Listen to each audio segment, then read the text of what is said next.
Біблія для маленькіх. Новы запавет. 2 цуды. Аднойчы чалавек на імя Яір прыйшоў да Ісуса. Ён моцна прасіў: «Ісус, калі ласка, прыйдзі ў мой дом і аздараві маю дачку. Яна памірае. Калі толькі дакранешся да маёй дачкі, яна станецца здаровай», — сказаў Яір. Ісус з вучнямі пайшлі ў дом Яіра.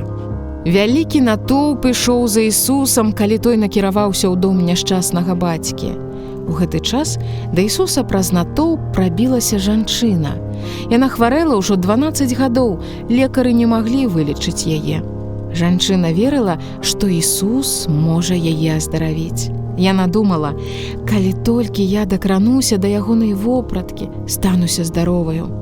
Калі жанчына наблізілася да Ісуса, то працягнула руку і дакранулася да яго. І адразу ж аздаравілася. А Ісус спыніўся і спытаў: «Хто дакрануўся да мяне?» Жанчына стала на калені перад Ісусам і сказала: «Гэта я дакранулася да цябе». «Твая вера аздаравіла цябе. Ідзі ў супакоі», — сказаў ёй Сын Божы.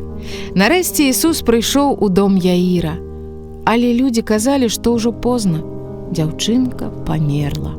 Ісус сказаў: «Яір, павер мне, твая дачка не памерла. Яна спіць». Ісус папрасіў усіх выйсці з дому. З Яірам і ягонай жонкай яны пайшлі ў пакой дзяўчынкі. Ісус схіліўся каля яе і сказаў: «Прачніся, маё дзіцятка». Пасля гэтых словаў дзяўчынка расплюшчыла вочы і ўстала з ложку. Бацьку і маці дзяўчынкі ахапіла вялікая радасць.